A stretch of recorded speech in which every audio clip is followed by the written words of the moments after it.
Welcome you all to the chemistry lecture. Let us start further with our chapter number 7, Modern Periodic Table.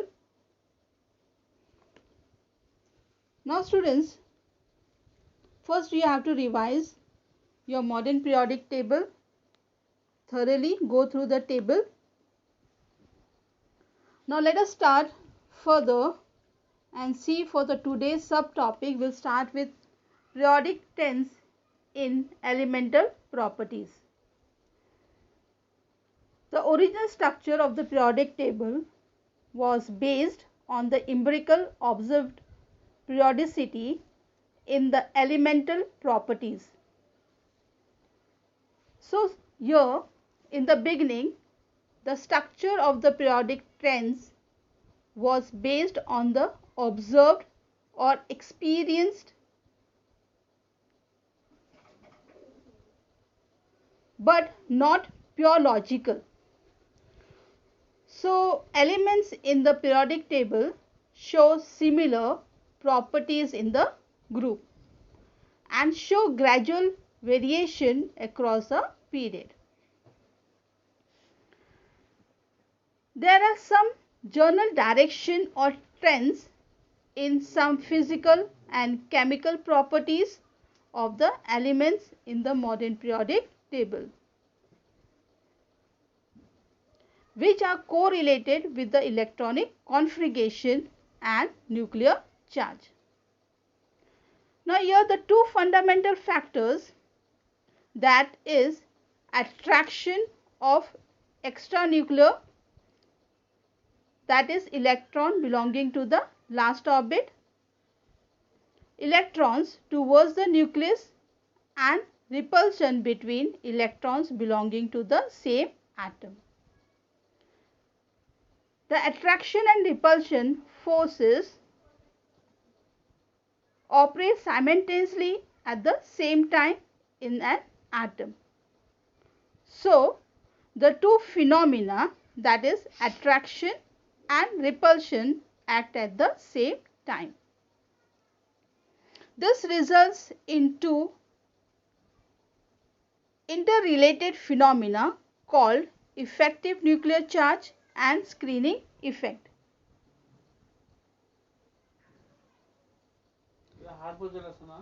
Now we will see effective nuclear charge, that is Z effect, and screening effect. In this, in a multi-electron or polyelectronic atom, the positively charged nucleus attracts the negatively charged electron around it. At the same time, there is repulsion between the negatively charged extranuclear electron. Now this results in pushing the outer shell electron further away from the nucleus. So the outer shell electrons are held less tightly by the nucleus. So here we can say that the attraction of the nucleus for an outer electron is partially cancelled. So the outer shell electron does not experience the actual positive charge present on the nucleus. Now here the Z effect, that is effective nuclear charge, is the net nuclear charge actually experienced by an electron. The effective nuclear charge is lower than the actual nuclear charge, that is the actual nuclear charge is represented by Z. Now here when we talk about the effect of nucleus on the outermost electron, the nucleus has protons, that is positively charged, and the outermost electron on the last orbit will have the attraction, but the electrons that are present on the core orbit or the shell will repel each other. Now here, since they are negatively charged, so these electrons will repel each other, and even the outermost electron. So we can say that the Z effect is the attraction force applied by the nucleus on the last electron, that is electron on the outermost orbit or the shell. Now this effect of the inner electron on the outer electron is called the shielding or the screening effect.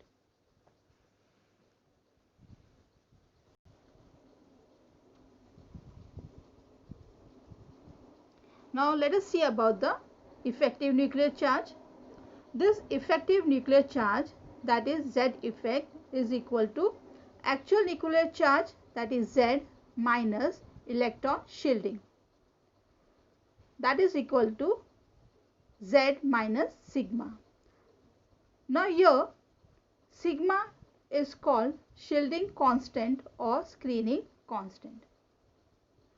The value of sigma depends upon type of the orbital that the electron occupy. Now here, as we move across a period in our periodic table, the actual nuclear charge increases by +1. The valence shell or the outermost shell remains the same, and the newly added electron gets accommodated in the same shell. The electrons are not added to the core or the inner shells. So even if the actual nuclear charge, that is Z, increases, the shielding due to the core electrons remains the same. Now as we move across a period, the Z effect, that is the effective nuclear charge, goes on increasing, but this Z effect decreases down a group.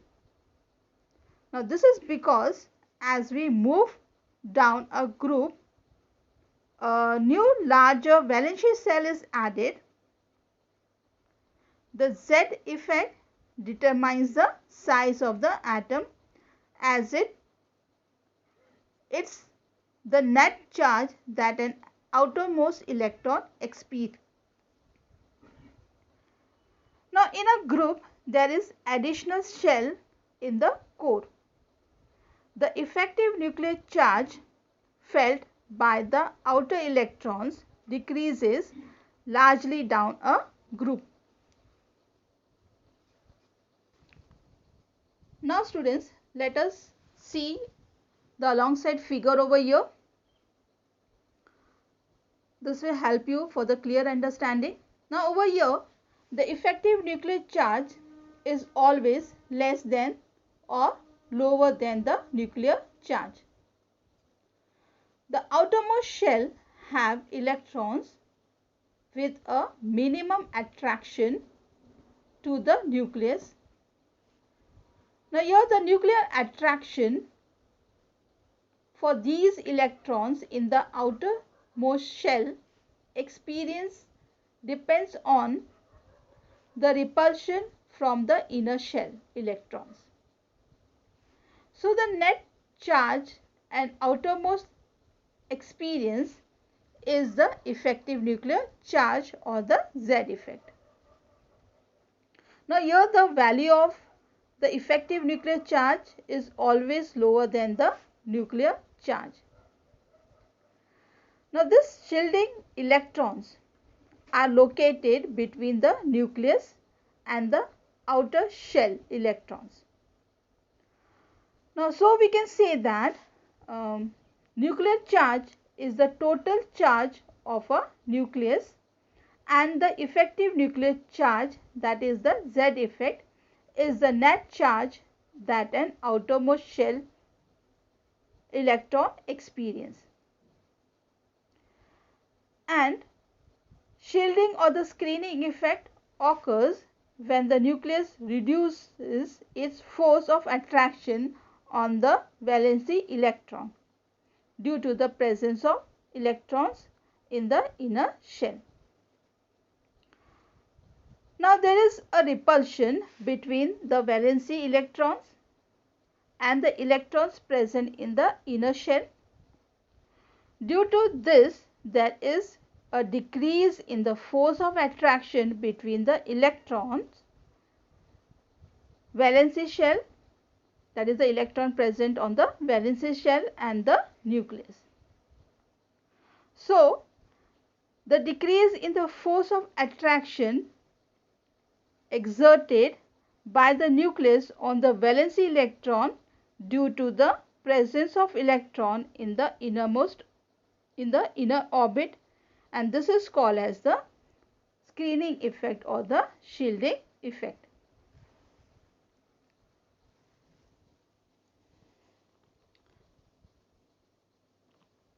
Now next we will see about the periodic trends in the physical properties.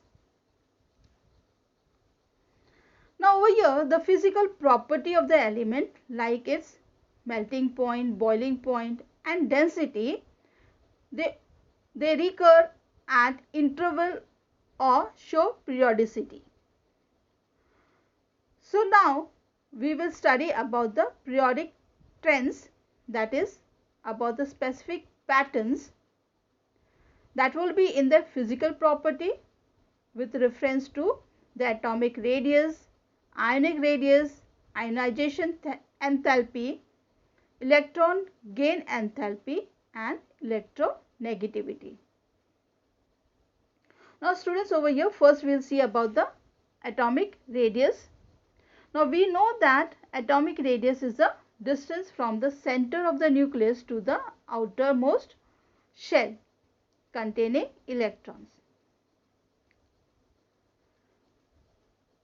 Now the quantum mechanical model of atom describes the extranuclear part of the atom as the electron clouds. Now this is according to the quantum mechanical model.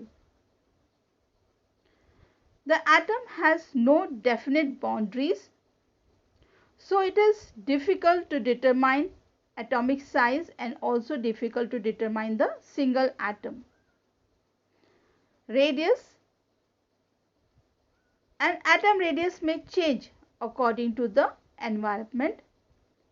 So if we have to estimate the atomic size or atomic radius, that is radius of an atom or the distance from the center of the atom to the last orbit, it is estimated from the internuclear distance under different circumstances.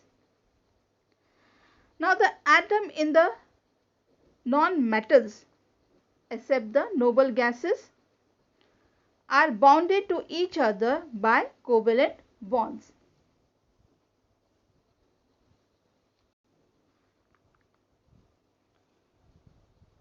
Now students, let us see about the bond length.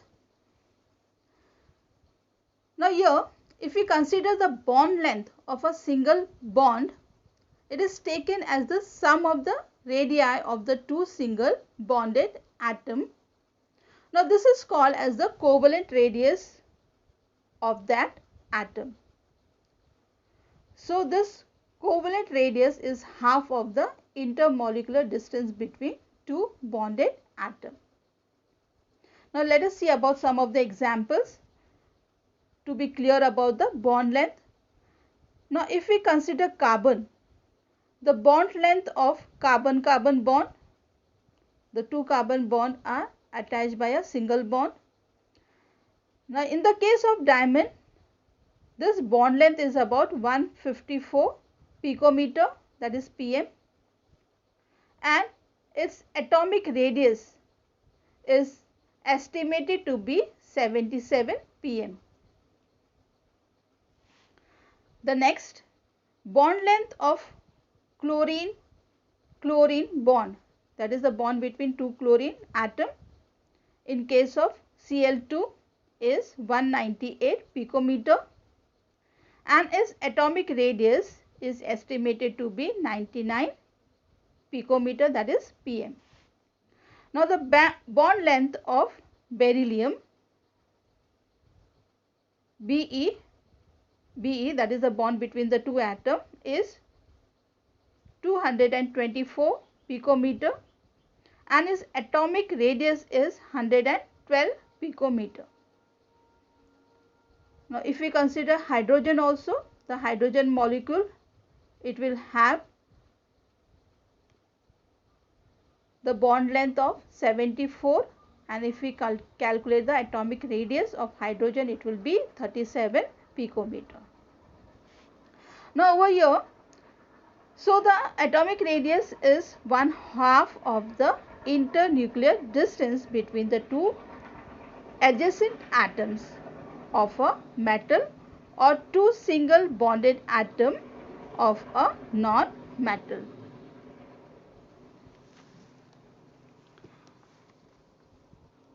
Now let us move further. Now see the table over here. In this table we can see the atomic radius. This atomic radius decreases across a period, that is up till group 17, and increases down a group. So the atomic radius over here, it decreases across a period up till group 17, and it increases down a group. Now over here, the greater the effect of nuclear charge, stronger is the attraction of nucleus for the outer electron, and so smaller will be the atomic radius. When we move across the period, the screening effect caused by the core electron remains the same, and the effective nuclear charge goes on increasing. So as we move across a period, the valency electrons are more tightly bounded to its atomic radius and goes on decreasing. And as we move down a group, the effective nuclear charge decreases and the shielding effect increases, and its atomic radius also increases. Now students, see the table. Here the elements and the atomic radius in picometer is given. See the element in the second period from 1 to 17. It starts with lithium, that is Li, with atomic radius 152. Beryllium Be with atomic radius 111. Boron B with atomic radius 88. Carbon C with atomic radius 77. Nitrogen N with atomic radius 74. Oxygen O with atomic radius 66, and fluorine F with atomic radius 64. Now students, see the third period. It starts with sodium Na with atomic radius 186, magnesium Mg with atomic radius 160, aluminium with atomic radius 143, silicon Si with atomic radius 117, phosphorus P with atomic radius 110, sulfur S with atomic radius 104, chlorine Cl with atomic radius 99. So as the radius decreases across a period, now see the group 1. Lithium Li with atomic radius 152, sodium Na with atomic radius 186, potassium K with atomic radius 231, rubidium Rb with atomic radius 244, cesium that is Cs with atomic radius 262. Same way for group 17, the atomic radius for fluorine F is 64. For chlorine Cl, the atomic radius is 99. For bromine Br, it is 114. For iodine I, the atomic radius is 133. And for At, that is astatine, the atomic radius is 140. So here we can say that the atomic radius increases down a group.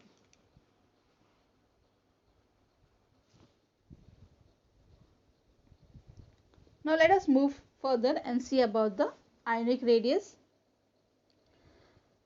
Now we all know that ionic radius is the distance between the nucleus and the outermost valency shell of an ion. That is, ionic radius can be more or less compared to that of an atom. An atom forms a positively charged ion, that is the cation, on removal of one or more electron. An atom forms a negatively charged anion with gain of one or more electron. A cation is smaller than the atom from which it is formed because it contains fewer electrons than the atom through the nuclear charge, though the nuclear charge is the same. So the shielding effect is less and the effective nuclear charge is larger within a cation. Now a cation is always smaller than the parent atom because during its formation the effective nuclear charge increases and the shell may also decrease. But in case of anion, it has a large radius than its atom. As it has more number of electrons than the atom, the additional electron results in increased electron repulsion and decreased effective nuclear charge and increased atom size. Now this size of an anion is always larger than the parent atom. As during the formation of an anion, the effective nuclear charge decreases. Now some of the atom and the ions contain the same number of electrons and are called isoelectronic species. The radii of isoelectronic species, that is the atom and the ions containing the same number of elements, they vary according to the actual nuclear charge. If the nuclear charge has greater nuclear charge, then it has greater attraction for electrons and its radius becomes smaller. That is, the radius of these isoelectronic species become smaller. Now for example, here you can see fluorine, that is F negative, that forms an anion, and Na positive, that is sodium ion, that forms a cation. Both have 10 electrons. Now in case of fluorine ions, they have a radius of 133 picometer and the nuclear charge is +9. Now the sodium ion, they have a radius of 98 picometer and the nuclear charge is +11. Now here fluorine has nuclear charge smaller than that of a sodium ion. So here fluorine ion, it has a nuclear charge smaller than the sodium ion. So in case of isoelectronic ions, higher the nuclear charge, smaller will be its size. Next, we will see about ionization enthalpy.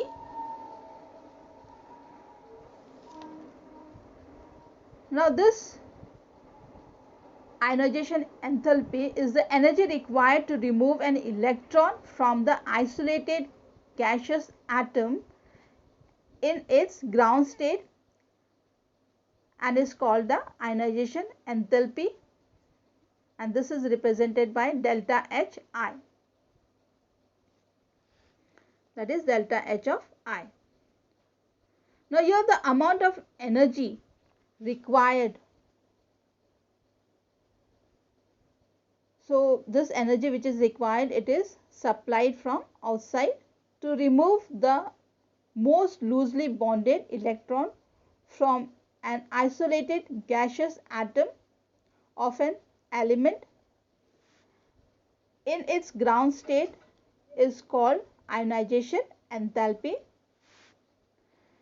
That is removal of an electron from an atom in its gaseous state, and the energy required is its ionization enthalpy. So this ionization enthalpy is quantitatively measured of tendency of an element to lose electron and is expressed in kilojoules per mole.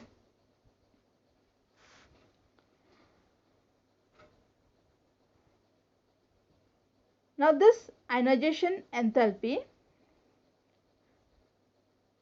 as electrons are lost one at a time, we have the first ionization enthalpy and the second ionization enthalpy and so on. Now from here, see the alongside equation which is given. The ionization enthalpy is always positive. Since the energy is supplied to remove electron from the atom, here the second ionization enthalpy is larger than the first ionization enthalpy. Now as for the removal of the electron from the positively charged species, the energy required is more and the second ionization enthalpy becomes larger than the first ionization enthalpy. That is the energy required to convert any gaseous atom to its gaseous cation.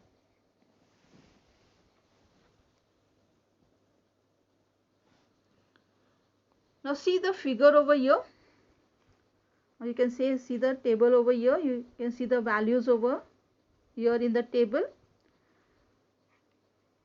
of the first ionization enthalpy down the group 1.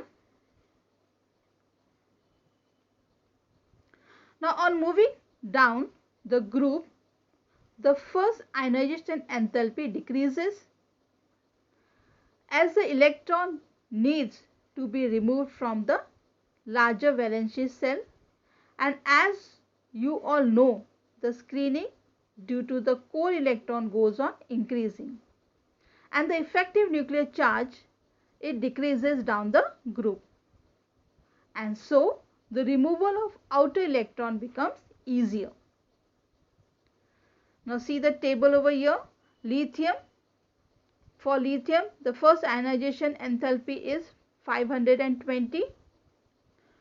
For sodium, the first ionization enthalpy is 496.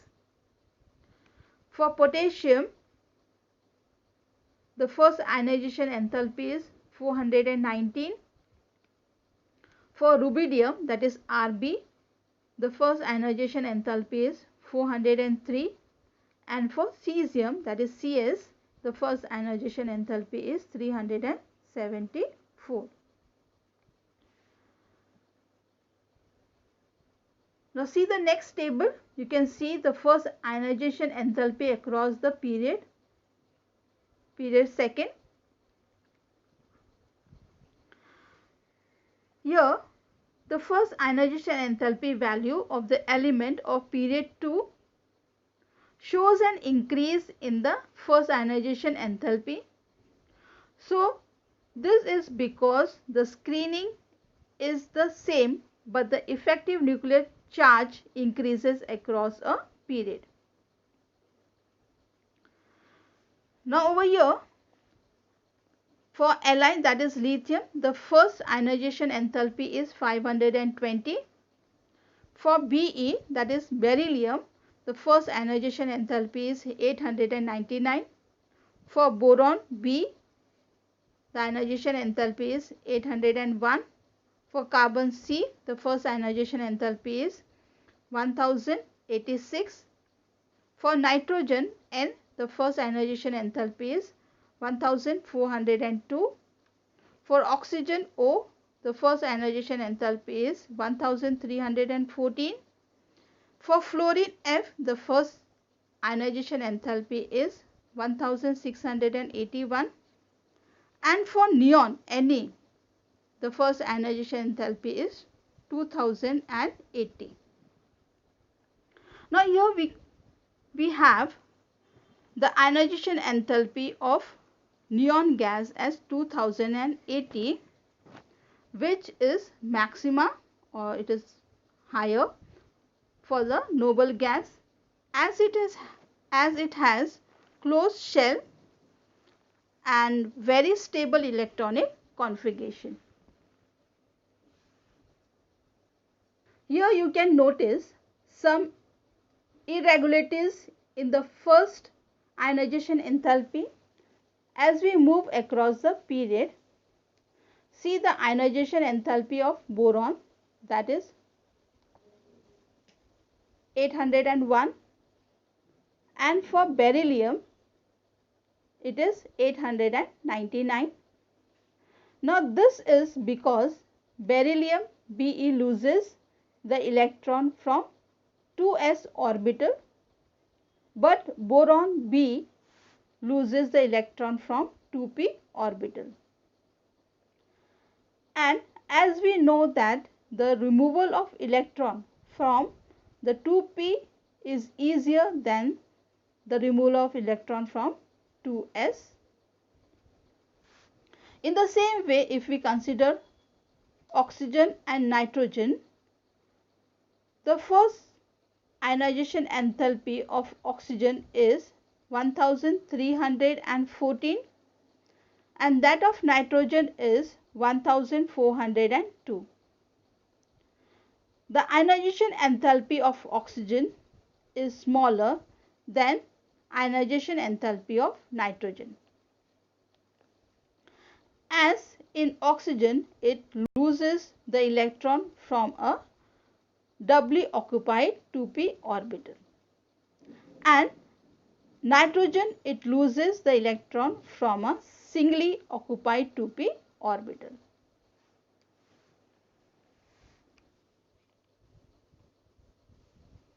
Now let us move further and see about the electron gain enthalpy. Now this is the enthalpy change that takes place when an electron is added to an isolated gaseous atom in its ground state and is called the electron gain enthalpy. Now see the equation which is given over there. You have delta H Eg.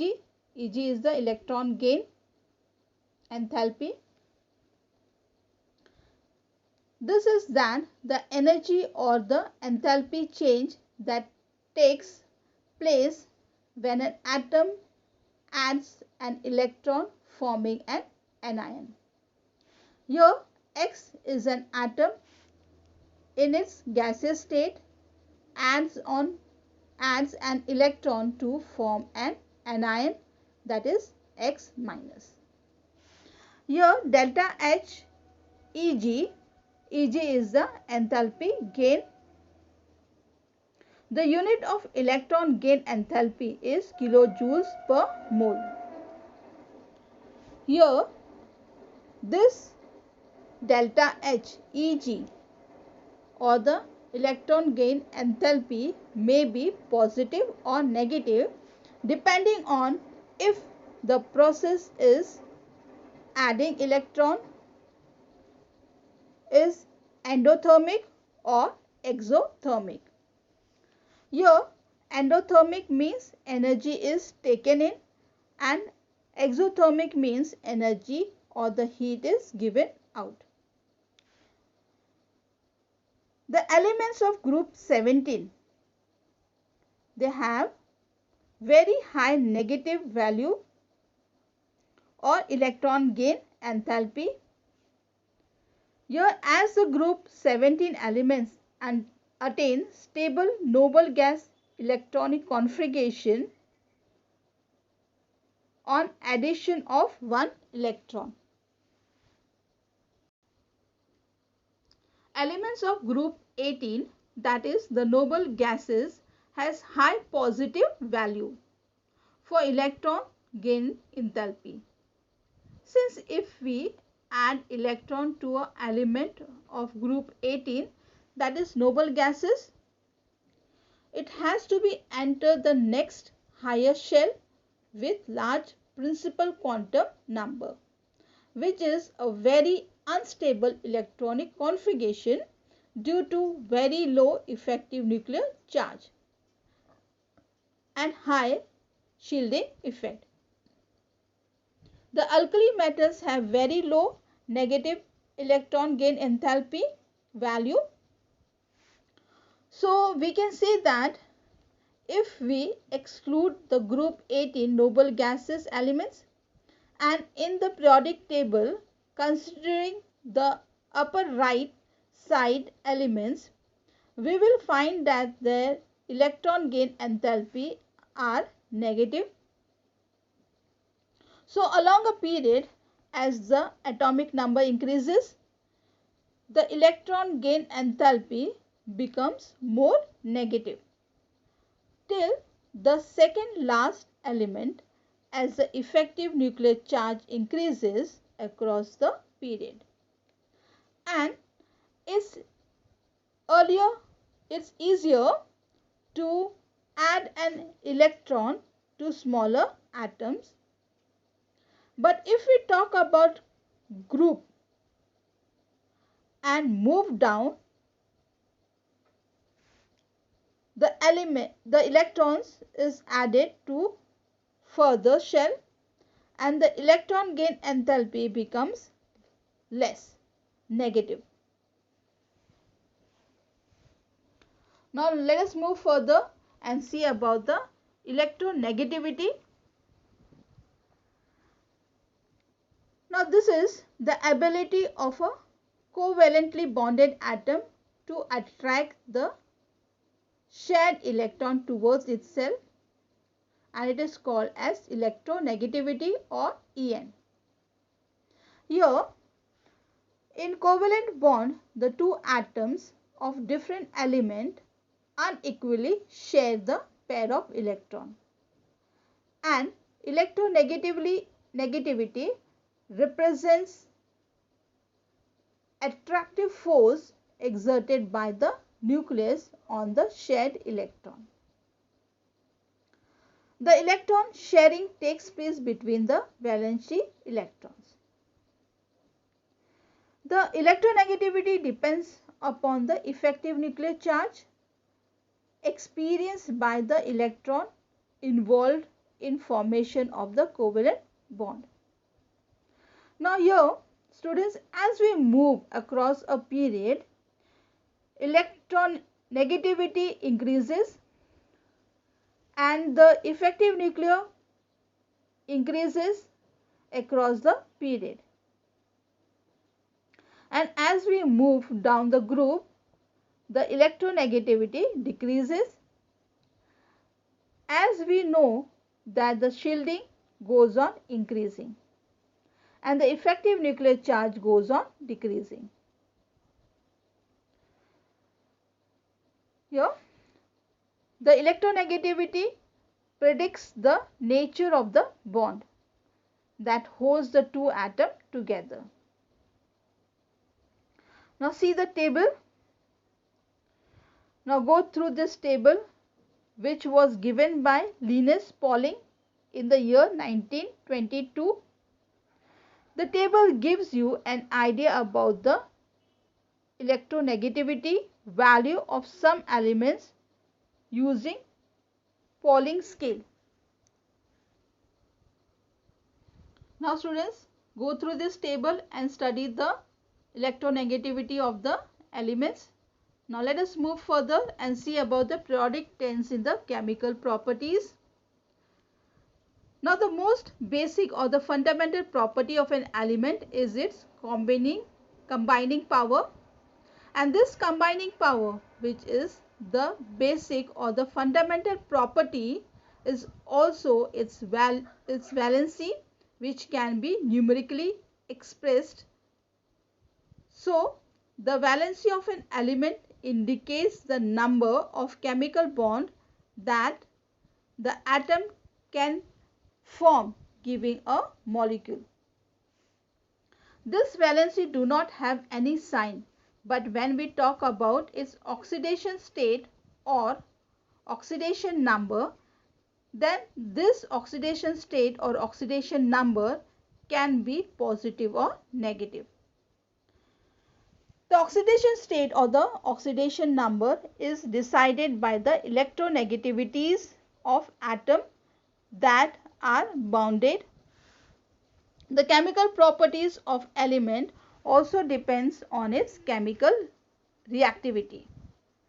The chemical reactivity is related to the ease with which an element loses or gains the electron. The chemical properties of elements are related to its electronic configuration. Now let us see about the periodic tens in valency. See the alongside table. We can notice that the valency remains the same down the group, but shows a gradual variation as we move from left to right. Valency is the combining capacity of an atom. It is the number of electrons in the outermost shell and or is equal to difference between 8 and the number of the valency electron. All the elements try to occur its octet, that is 8 electrons in the outermost shell. So for this they either lose the electron or gain the electron, or they share the electron to acquire the octet. These are representative elements. Now see the table and study the general outer electronic configuration. See the valency of the element in the group. So the valency is either number of elements in the outermost shell, that is the valency is either the number of electrons in the outermost shell, or it is 8 minus the number of electrons in the outermost shell. Study the formula for the hydrides and of the oxides.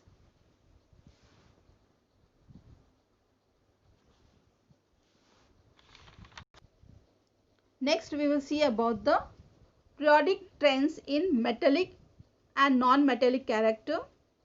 We have previously studied about the modern periodic table and seen about the metals, non-metals and metalloids. Metals are to the left, non-metals are to the right, and the metalloids are along a zigzag line separating the metals and the non-metals. Metals show good electric conductivity and ability to form compounds by loss of valency electron.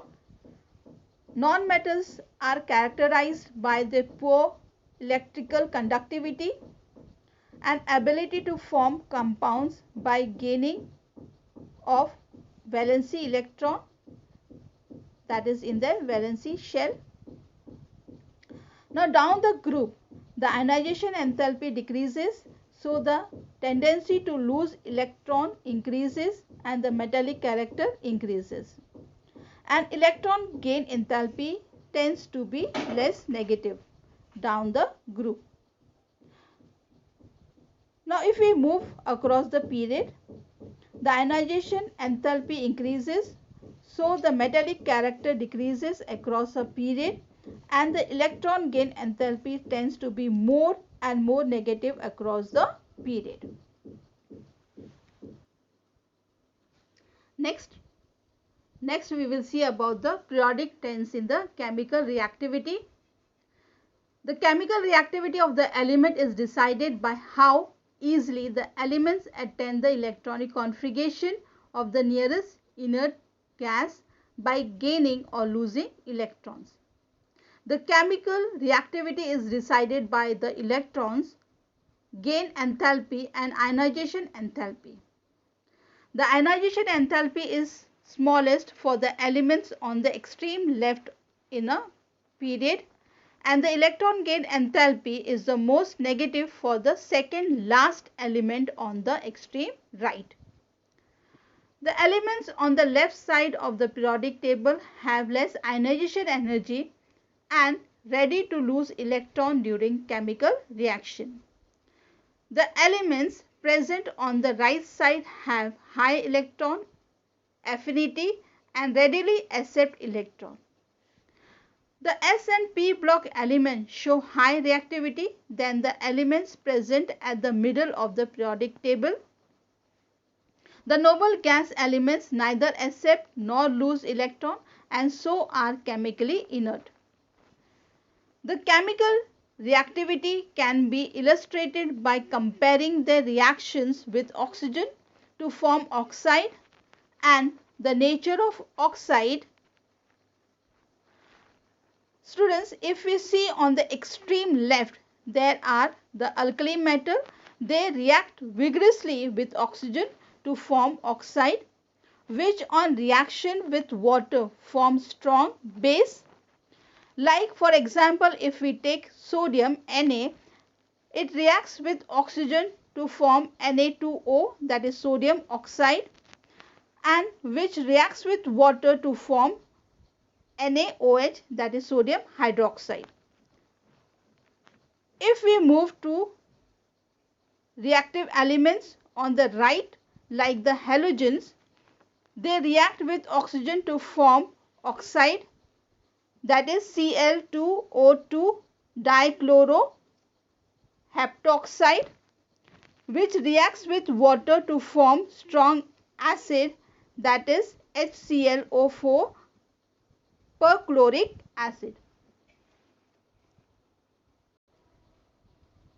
The elements in the center of the main group element form oxide, which are either amphoteric, for example Al2O3, that is aluminium oxide, neutral oxide like CO, that is carbon monoxide, and NO, that is nitrogen monoxide.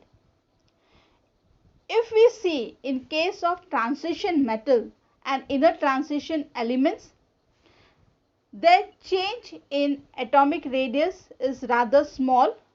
Therefore, they belong to individual series having similar chemical properties. Ionization enthalpy of transition metal are intermediate between those of S block and P block element, as they are placed between the S block and the P block in the periodic table. So here students, we come to the end of our topic with modern periodic table. Thank you very much.